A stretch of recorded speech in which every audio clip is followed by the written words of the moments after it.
Cumprimento a todos com a paz de Jesus. Seja bem-vindo ao estudo da lição da Escola Sabatina, número 7, Lealdade Suprema, Adoração em Zona de Guerra. Antes de começar, vamos orar. Pai querido que estás nos céus, na Tua presença, meus irmãos e eu, nos encontramos para Te adorar, buscando do Senhor a bênção maior que foi prometida por Jesus, que é o Espírito Santo. Vocês receberão o Espírito Santo, ele habitará em vocês. Derrama sobre nós o Espírito Santo, pedimos em nome de Jesus. Amém, Senhor.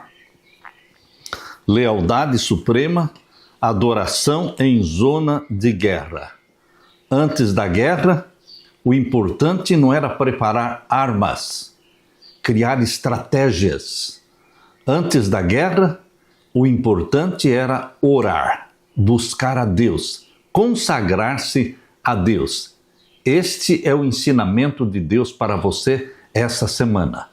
O verso áureo diz: mas busquem em primeiro lugar o reino de Deus e a sua justiça, e todas estas coisas lhes serão acrescentadas. Mateus 6, 33. Ou seja, o que Jesus está nos ensinando em Mateus 6,33 é colocar em primeiro lugar o que deve estar em primeiro lugar: Deus, buscar a Deus, consagrar-se a Deus, permanecer ligado à videira. Nesta semana estudaremos alguns momentos importantes durante a conquista da terra prometida, nos quais Israel se reconsagrou ao Senhor, às vezes diante de um perigo iminente. Josué tomou a decisão aparentemente irracional de circuncidar os israelitas em território inimigo justo antes de uma guerra. Celebrou a Páscoa diante de um perigo iminente. Construiu um altar e adorou ao Senhor enquanto a conquista estava a todo vapor.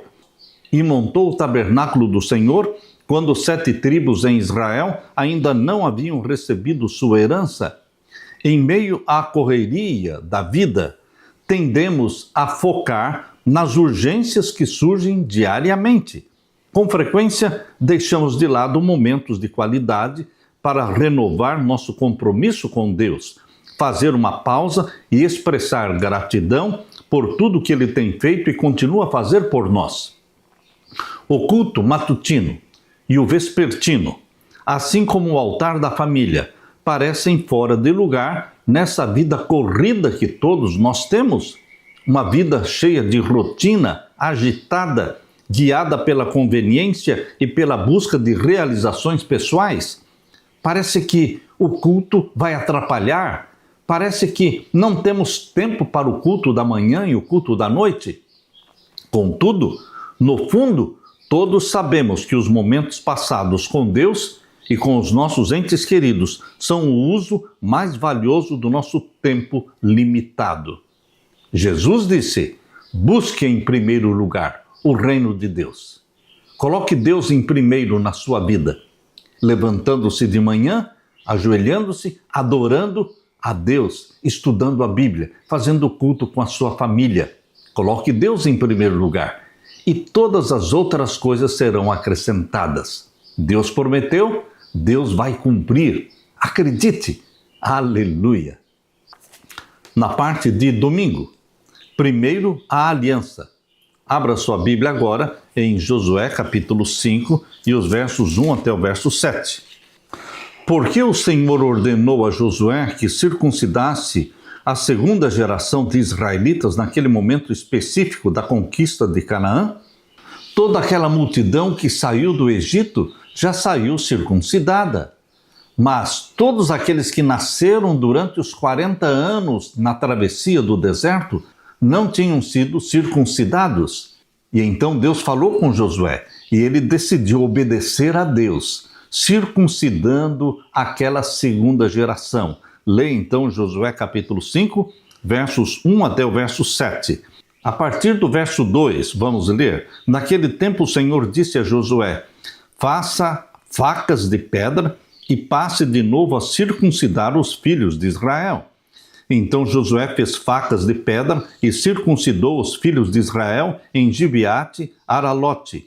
Foi então a razão porque Josué os circuncidou. Todo o povo que tinha saído do Egito, todos os homens de guerra, tinham morrido pelo caminho no deserto, porque todo o povo que saiu do Egito estava circuncidado, mas a nenhum deles que havia nascido no deserto pelo caminho, depois de terem saído do Egito, haviam circuncidado, porque os filhos de Israel andaram 40 anos pelo deserto, até desaparecer toda a nação, a saber, os homens de guerra que saíram do Egito, que não obedeceram à voz do Senhor, aos quais o Senhor tinha jurado que não lhes deixaria ver a terra que o Senhor, sob juramento, prometeu dar aos seus pais, terra que mana leite e mel. Porém, em seu lugar, pôs os filhos deles, e a estes Josué circuncidou. Estavam incircuncisos, porque não os circuncidaram no caminho. Aqui está a explicação. Por que Josué teve que fazer esta circuncisão antes da guerra, antes da batalha? A segunda geração não tinha sido circuncidada. Após a exploração do país, o relato encorajador dos espias e então a travessia miraculosa pelo Jordão, poderíamos esperar um ataque imediato ao inimigo. No entanto, havia algo mais importante do que a conquista militar. Existia a aliança de Israel com Deus. Antes que a nova geração pudesse se envolver na conquista do território, ela precisava estar totalmente ciente do seu relacionamento especial com o dono daquele território. A renovação do sinal da aliança veio como uma resposta ao ato miraculoso e de graça de Deus ao guiar Israel em segurança através do Jordão.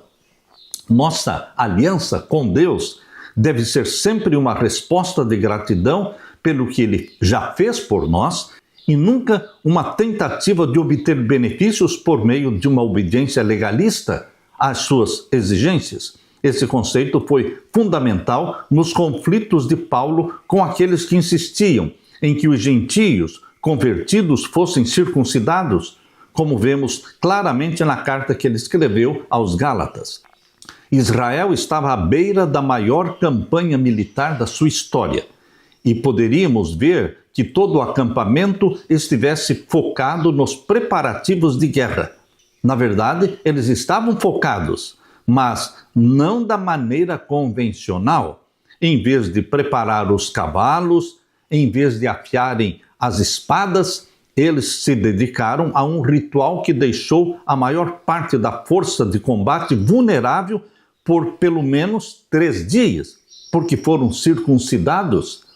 Eles fizeram isso para celebrar seu relacionamento com Deus que os havia libertado do Egito. Por que eles fizeram isso? Porque reconheciam que a batalha pertence ao Senhor. Por isso, Deus em primeiro lugar. Hoje ainda, a batalha pertence ao Senhor. Era Ele, Deus, quem lhes concedia a vitória e o sucesso. Jesus apresentou o mesmo princípio em palavras diferentes. Quando Jesus disse em Mateus 6,33, busquem em primeiro lugar o reino de Deus e a sua justiça, e todas estas coisas lhes serão acrescentadas. O que você mais valoriza, como roupa, comida, casa, transporte, tudo isso vai ser acrescentado na sua vida se você colocar em primeiro lugar Deus. Busque em primeiro lugar a Deus. Na maioria das vezes, a vida diária parece nos pressionar com a urgência de tantas coisas importantes que esquecemos de dar prioridade à coisa mais importante em nossa vida. E qual é a coisa mais importante na sua vida? A renovação diária do nosso compromisso com Jesus. Por que é fácil deixar Deus de lado por coisas que parecem mais importantes? Como podemos combater essa tendência? Mateus 6,33. Primeiro, Deus. Deixe Deus ser Deus na sua vida. Dedique os primeiros minutos do dia, a primeira hora do dia, para Deus, para a comunhão, para a confissão, para buscar o batismo do Espírito Santo. Lembre-se, a aliança com Deus é que nos tornará vitoriosos, porque a Deus pertence a batalha. Você é um soldado no exército de Jesus. Primeiro, consagre-se ao seu Senhor, que é Jesus Cristo. Aleluia! Na parte de segunda-feira, Páscoa, Deus primeiro, circuncisão e mais a Páscoa, tudo antes da batalha. Em vez de prepararem armas, em vez de traçarem planos e estratégias de batalha, eles dedicaram tempo para Deus, para circuncidar os que ainda não tinham sido circuncidados e para realizarem a Páscoa, que é uma festa de consagração a Deus. Por que é relevante que Josué tenha escolhido celebrar a Páscoa, apesar da tarefa enorme e urgente de conquistar a terra prometida? Abra sua Bíblia em Josué capítulo 5 e o verso 10. Aqui diz: enquanto os filhos de Israel estavam acampados em Gilgal, celebraram a Páscoa no dia 14 do mês, à tarde, nas campinas de Jericó. Você encontra vários versos na Bíblia falando da Páscoa que deveria ser comemorada, celebrada no dia 14 de Nisan. Você encontra isso em Êxodo capítulo 12, verso 6, em Levítico capítulo 23, verso 5, assim por diante. Mas, queridos, a segunda atividade importante que antecedeu a conquista foi a celebração da Páscoa. Primeiro a circuncisão, depois a Páscoa. E a guerra? A guerra viria depois. Primeiro a consagração, primeiro Deus, primeiro buscando Deus na sua vida. A Páscoa aconteceu na noite do 14º dia do mês, em atenta conformidade com as instruções dadas por Deus. O significado simbólico da observância da Páscoa é especialmente enfatizado. Os eventos no livro de Josué refletem aqueles do Êxodo. A Páscoa nos lembra da noite da 10ª praga lá no Egito, de Êxodo capítulo 12, quando o anjo do Senhor matou todos os primogênitos do Egito e poupou os primogênitos israelitas. Em seguida, ocorreu a saída do Egito, a travessia do Mar Vermelho e a jornada pelo deserto. A história dessa segunda geração começou no deserto, continuou com a travessia do Jordão, envolveu a circuncisão e a celebração da Páscoa e levou ao momento crucial em que outra intervenção miraculosa do Senhor era esperada contra os inimigos de Israel, os habitantes de Canaã. Junto com todos os atos anteriores, a celebração da Páscoa marcou o início de uma nova era na história de Israel. Além disso, por meio do símbolo do cordeiro sacrificial, a festa da Páscoa apontava para a redenção dos israelitas da escravidão egípcia. Contudo, também apontava para o seu cumprimento antitípico no Cordeiro de Deus que nos resgatou da escravidão do pecado.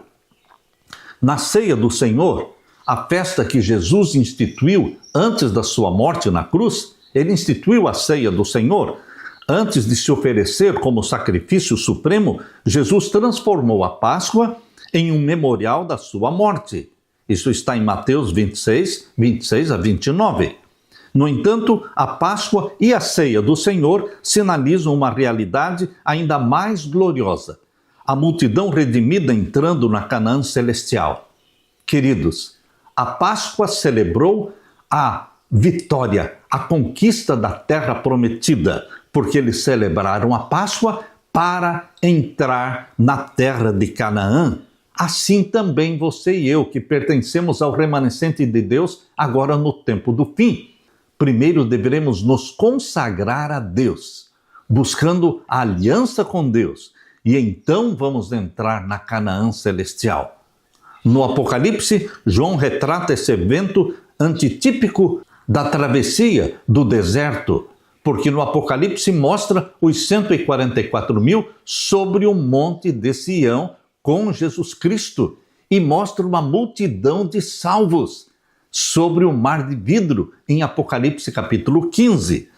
Queridos, quando nós chegarmos no céu, os 144 mil e toda a grande multidão de salvos, quando nós chegarmos no céu, nós vamos participar da grande ceia, a ceia do Cordeiro, exatamente como está em Apocalipse 19. Abra sua Bíblia, Apocalipse capítulo 19 e o verso 9. Leia comigo. Aqui diz: e o anjo me disse, escreva, bem-aventurados aqueles que são chamados à ceia das bodas do Cordeiro. E acrescentou, são estas as verdadeiras palavras de Deus. Queridos, a ceia das bodas do Cordeiro. Deus está colocando na sua mão o convite para esta ceia das bodas do Cordeiro. A celebração da Santa Ceia é para nos lembrar que nós pertencemos ao Senhor, o participar da ceia do Senhor, do lava-pés e também do comer do pão e o beber do suco da vide, representando o corpo e o sangue de Jesus Cristo, isto nos faz membros da família de Deus. Isso nos dá a certeza da vitória. Quando nós praticamos esta cerimônia instituída por Jesus aqui nesta terra, nós estamos afirmando e reafirmando nossa fé no Cordeiro de Deus que morreu por nós, que ressuscitou por nós, que subiu ao céu e que vai voltar. E ao voltar do céu com poder e glória, ele vai nos arrebatar e nos conduzir para o céu. Lá nós vamos participar novamente da ceia do Senhor, celebrando a nossa entrada na terra de Canaã, a Canaã celestial. É Jesus que ministrará a ceia para você e para mim lá no céu, quando estivermos na presença do nosso Deus para todo sempre. Aleluia! Na parte de terça-feira, altares de renovação. Qual foi a motivação de Josué para construir um altar para o Senhor? Vamos ler Josué capítulo 8 e o verso 30 e 31. Aqui diz: então Josué edificou um altar ao Senhor, o Deus de Israel, no monte Ebal, como Moisés, servo do Senhor, havia ordenado aos filhos de Israel, segundo o que está escrito no livro da lei de Moisés, a saber, um altar de pedras toscas que não tinham sido trabalhadas com instrumentos de ferro. Sobre esse altar ofereceram holocaustos ao Senhor e apresentaram ofertas pacíficas. Josué era estritamente obediente ao que Deus falou pela boca de Moisés.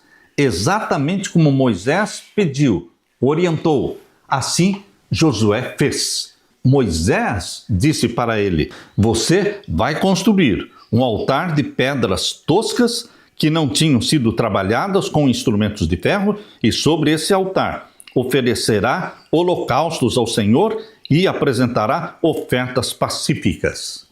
Na época dos patriarcas, os altares marcavam o caminho da sua peregrinação e se tornavam representações concretas de que aquele território que havia sido prometido por Deus pertencia a eles. Agora, ao erguer um altar, os israelitas estavam testemunhando o cumprimento das promessas feitas aos seus antepassados. Neste caso, a construção do altar era o cumprimento direto das instruções dadas por Moisés. E essas instruções foram repassadas para Josué.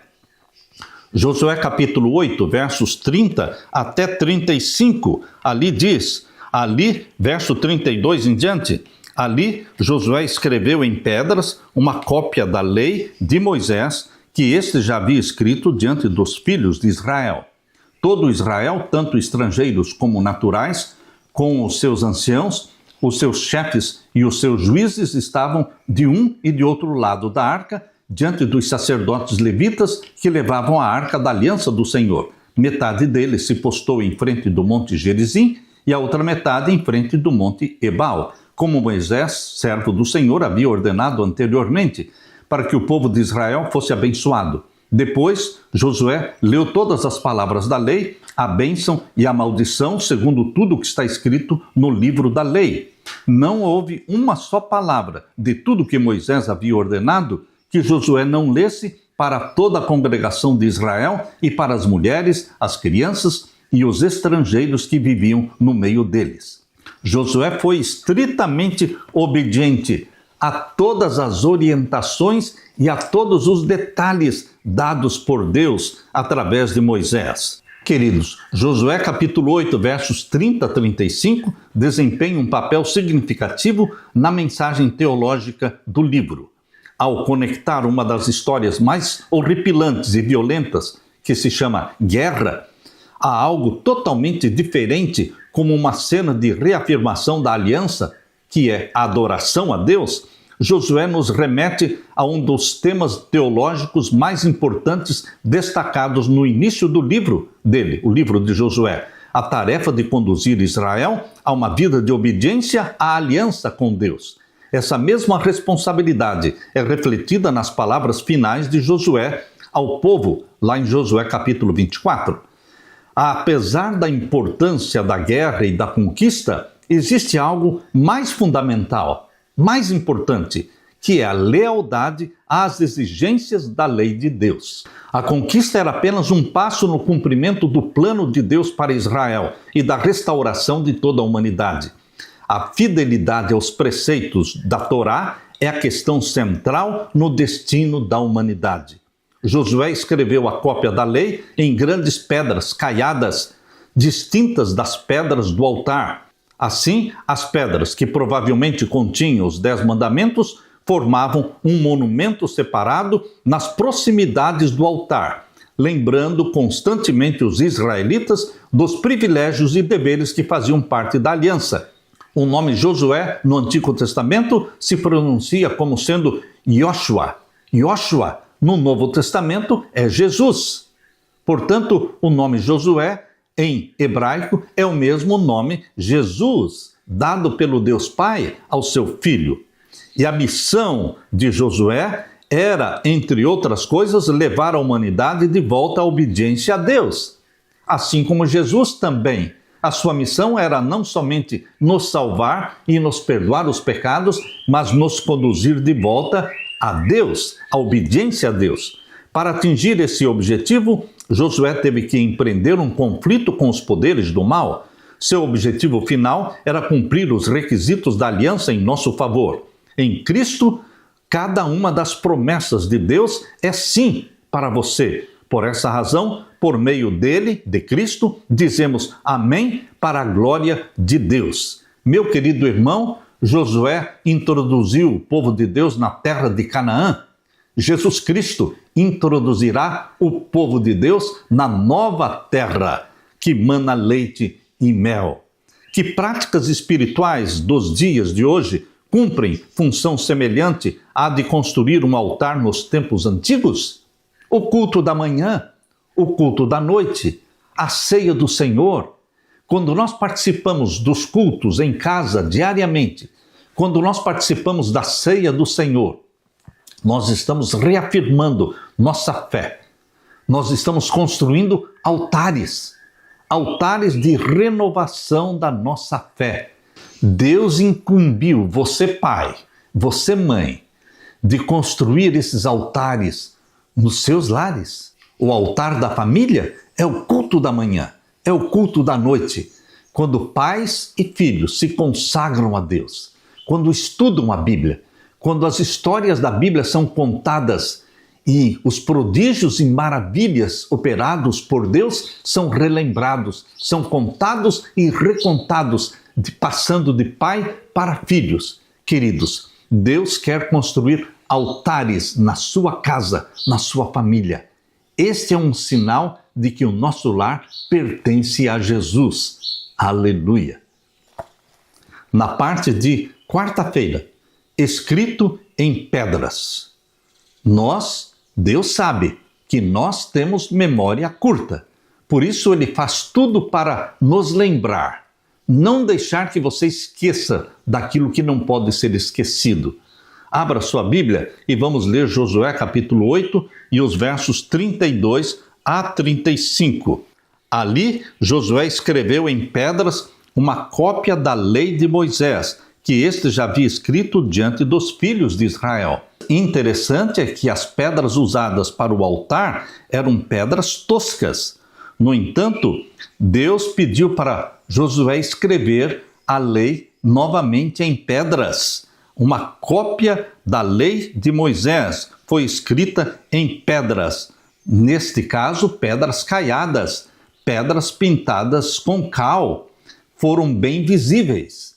Todo Israel, tanto estrangeiros como naturais, com os seus anciãos e os chefes e os seus juízes, estavam de um lado e do outro lado da arca, diante dos sacerdotes levitas que levavam a arca da aliança do Senhor. Metade deles se postou em frente do monte Gerizim e a outra metade em frente do monte Ebal, como Moisés, o servo do Senhor, havia ordenado anteriormente para que o povo de Israel fosse abençoado. Depois, Josué leu todas as palavras da lei, a bênção e a maldição, segundo tudo o que está escrito no livro da lei.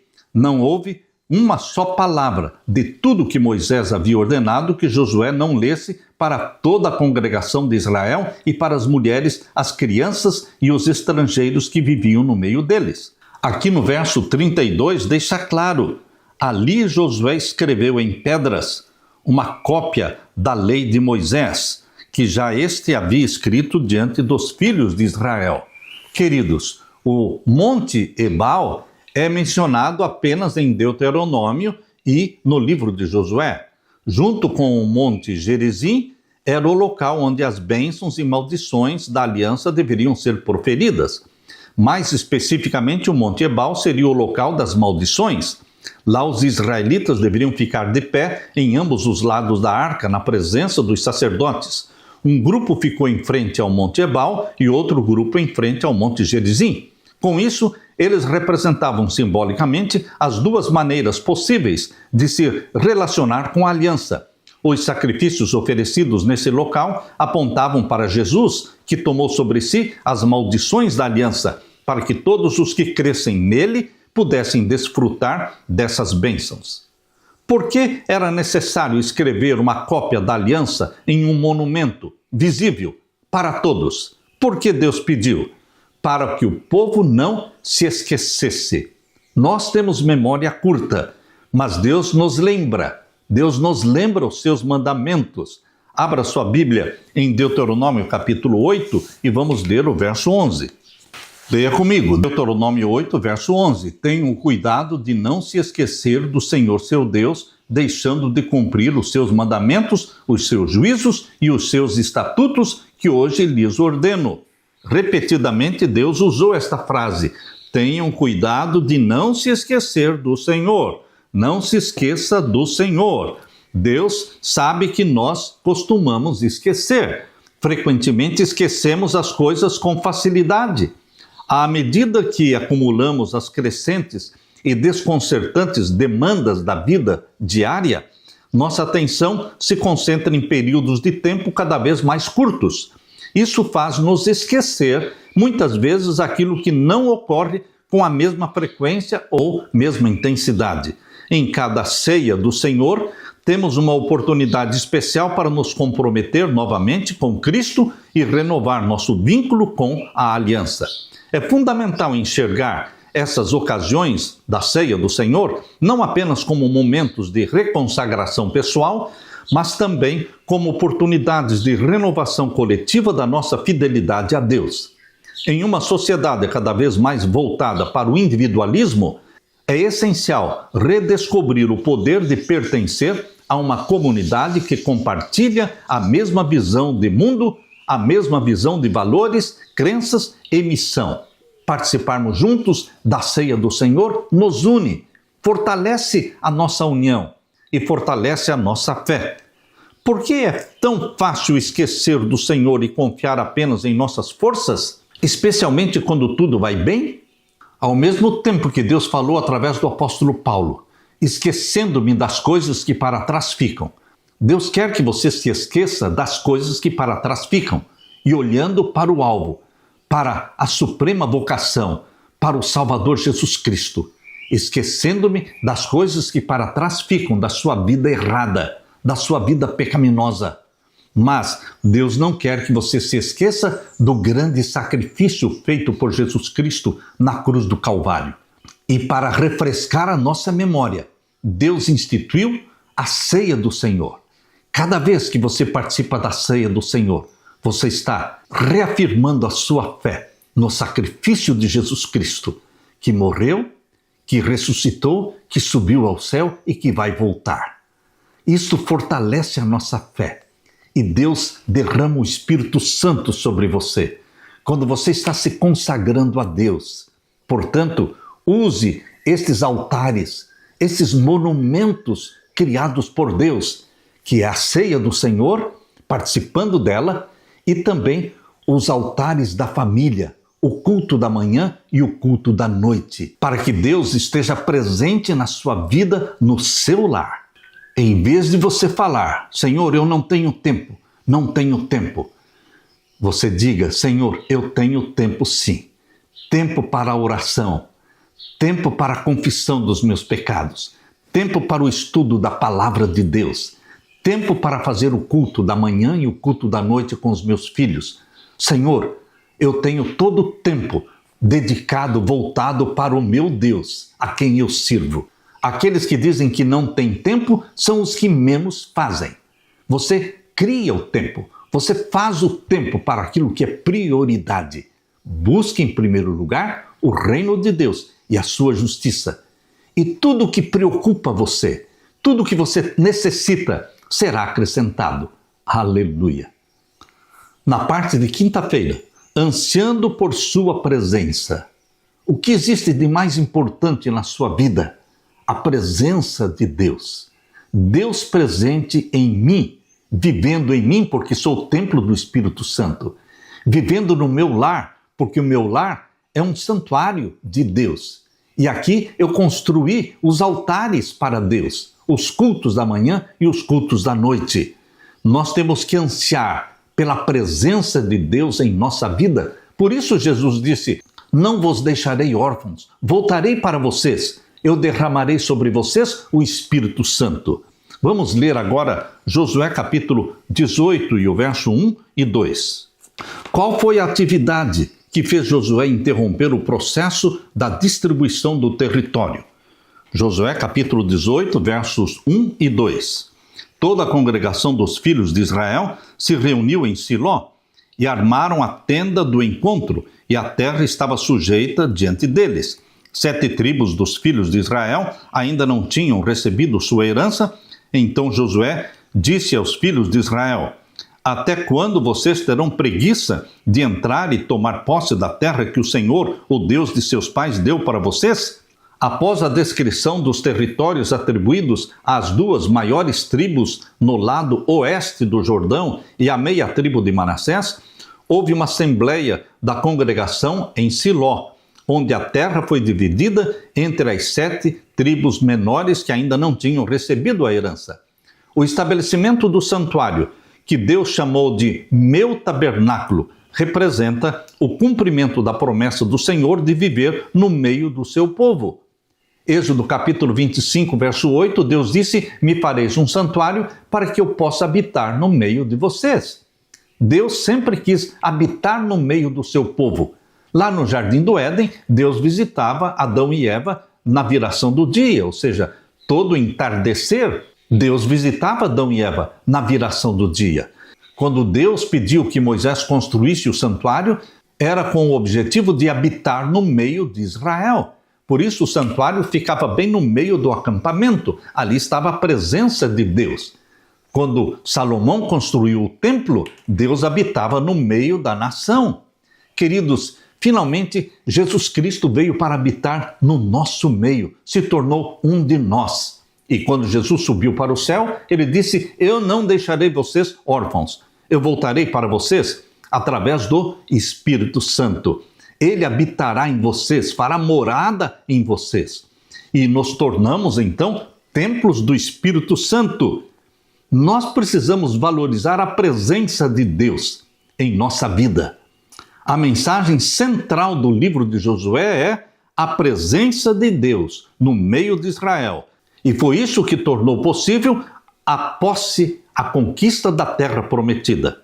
Essa presença seria uma fonte contínua de bênçãos para Israel e por meio deles para toda a terra. A adoração a Deus estava ganhando destaque e se tornando a prioridade, até mesmo em relação à conquista e à distribuição do território. A presença do santuário e, mais tarde, do Templo de Jerusalém deveria ajudar o povo a reconhecer continuamente a presença de Deus entre eles e o seu dever de cumprir a aliança. O que nós podemos aprender com Josué, considerando que, como cristãos, não temos um santuário terrestre que abrigue a presença física de Deus entre nós? Não temos um santuário terrestre, mas temos o santuário celestial, que é o original, que é o verdadeiro santuário. O santuário que Moisés construiu era somente um símbolo, uma ilustração do verdadeiro santuário, que é o celestial, onde Jesus Cristo penetrou. E ali ele intercede por você diante do Pai. Ele é o nosso mediador intercessor. Hebreus capítulo 6, e o verso 19 e 20. Abra sua Bíblia. Hebreus capítulo 6, versos 19 e 20. Temos esta esperança por âncora da alma, segura e firme, que entra no santuário que fica atrás do véu, ou seja, que entra no Santíssimo do santuário celestial. É ali que Jesus Cristo penetrou para comparecer diante do Pai, que está sentado sobre o trono no Santíssimo. Ali Jesus entrou como nosso representante, verso 20, onde Jesus, como precursor, entrou por nós, tendo se tornado sumo sacerdote para sempre, segundo a ordem de Melquisedeque. Queridos, duas coisas importantes. Em 1844, Jesus entrou no Santíssimo para iniciar o juízo. Mas, quando Jesus subiu ao céu, ele apresentou diante do Pai, ele apresentou diante do trono do Pai as primícias dos mortos, aquela multidão que ressuscitou com Jesus. Eles ascenderam ao céu com Jesus Cristo como primícias dos mortos. E ele subiu até o trono do Pai. Mostrou diante do Pai as primícias que ele comprou com seu próprio sangue. Por isso Jesus ressuscitou no dia das primícias. E ele apresentou diante do Pai as primícias no dia exato, no dia 16 de Nisan, o dia da ressurreição dele. Portanto, quando ele subiu ao céu, ele compareceu diante do Pai, no Santíssimo. Por isso está escrito aqui em Hebreus capítulo 6, verso 20, onde Jesus, como precursor, entrou por nós, tendo se tornado sumo sacerdote para sempre, segundo a ordem de Melquisedeque. Ele entrou sim, verso 19. Temos esta esperança por âncora da alma, segura e firme, que entra no santuário que fica atrás do véu, no Santíssimo. Quando Jesus inaugurou o santuário celestial, isso aconteceu no dia do Pentecostes, 50 dias após a ressurreição de Jesus, foi a celebração da inauguração do santuário celestial. E Jesus ungiu o santuário e ungiu o Santo dos Santos, conforme diz a profecia de Daniel 9, verso 24, que Jesus ungiu o Santo dos Santos. Quando ele ungiu? Quando ele celebrou a festa do Pentecostes no santuário celestial. Ele ungiu o santuário antes de iniciar o seu ministério de intercessão, seu ministério no santuário celestial. Ele ungiu o santuário e ele ungiu o Santo dos Santos. Portanto, ele penetrou sim no Santo dos Santos, no Santíssimo, quando ele subiu ao céu. Mas não como juiz.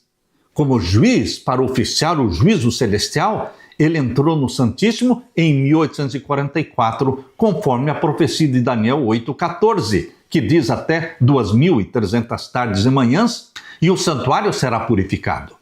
Então nós temos que entender estas duas posições, que Jesus entrou no Santíssimo quando ele subiu ao céu, diante do Pai, quando ele ungiu o Santo dos Santos no dia do Pentecostes, para inaugurar o santuário celestial, onde ele oficia como nosso sacerdote, e ele também entrou no Santíssimo como juiz, como leão da tribo de Judá, para receber o livro selado com 7 selos da mão do Pai. Isso sim, foi em 1844, quando ele começou a desatar os 7 selos e processar o juízo celestial em 7 fases, chamadas de 7 selos. Queridos, Jesus Cristo, Ele é o nosso intercessor e Ele ministrou no lugar santo e Ele é o nosso juiz. E começou a oficiar como juiz no santuário celestial em 1844, quando começou o juízo celestial com os mortos. E tão logo saia o decreto dominical, a lei dominical, Deus vai começar o juízo dos vivos, o julgamento dos vivos. E Ele vai selar com o selo do Deus vivo, você, filho de Deus, você, filha de Deus. Nós seremos selados pelo selo do Deus vivo e os ímpios serão selados pelo sinal da besta. Deus quer imprimir em você o caráter de Jesus através do selo do Deus vivo. O sábado é o selo do Deus vivo, mas também o selo do Deus vivo imprime em você o caráter para sempre, o caráter de Jesus. Assim como o sinal da besta imprime nos ímpios o caráter de Satanás. E quando você e eu formos selados pelo selo do Deus vivo, nós também seremos batizados pela chuva serôdia do Espírito Santo. Vamos ter a plenitude do Espírito Santo vivendo em nós. Por isso, durante o período da angústia de Jacó, após o fechamento da porta da graça, estaremos vivendo à vista de um Deus santo, mas sem pecar, porque nós já desenvolvemos o hábito de não pecar consciente e voluntariamente. Antes do fechamento da porta da graça, nós, os filhos de Deus, selados pelo selo do Deus vivo, nós já não estamos mais vivendo na prática consciente e voluntária de nenhum pecado. Por isso fomos selados pelo selo do Deus vivo. E por isso existe a plenitude do Espírito Santo, chamado de chuva serôdia, sendo derramada sobre você, preparando-nos para a angústia de Jacó, para atravessar este período difícil, um período em que o povo de Deus, os filhos de Deus, não serão atingidos, não haverá mártir. Durante este período da angústia de Jacó, após o fechamento da porta da graça, não existirão mais mártires. O povo de Deus estará protegido e os anjos de Deus serão escudos de luz para nos protegerem. Aleluia! Bendito seja Deus! Nós ansiamos pela presença de Deus hoje na nossa vida. E a presença de Deus permanecerá com você para todo sempre. Queridos, não só aguardamos o cumprimento de Apocalipse 21, verso 3.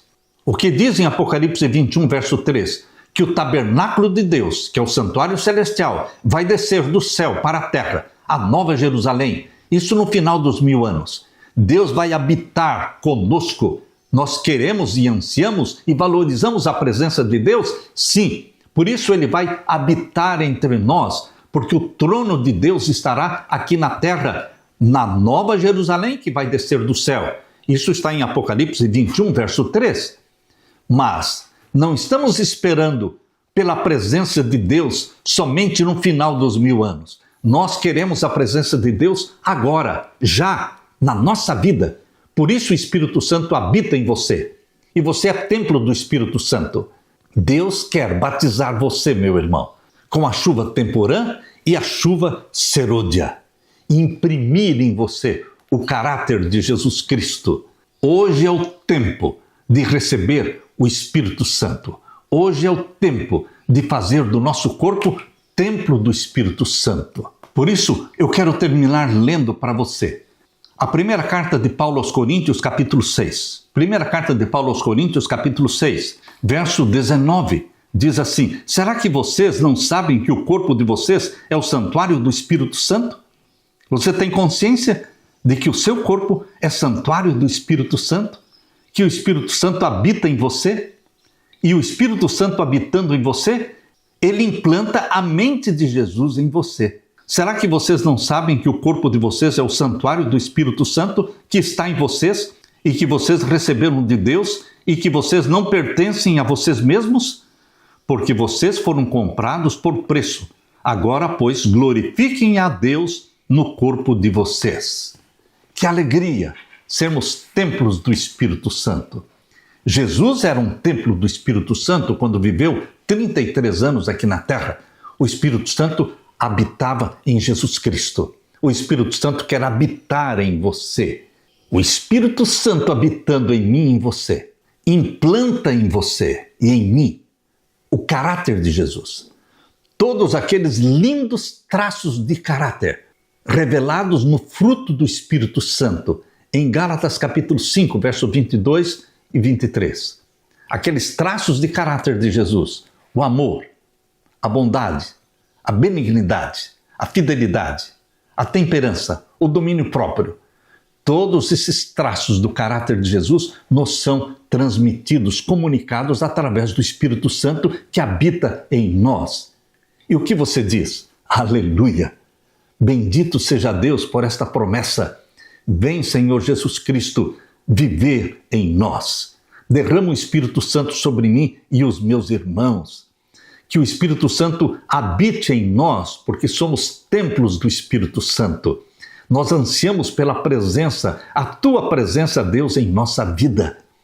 Estamos aguardando, sim, viver na Tua presença por toda a eternidade, quando a Nova Jerusalém descer do céu. Mas nós ansiamos agora, hoje, neste momento, que o Espírito Santo venha se fazer presente em nossa mente, em nosso corpo, possuindo a nossa mente, vivendo em nós, tornando-nos santos, porque o Senhor é santo, batizando-nos com a chuva temporã e serôdia do Espírito Santo. Em nome de Jesus que pedimos. Amém, Senhor. Amém. Deixo com você, meu irmão, minha irmã, a paz de Jesus. Amém.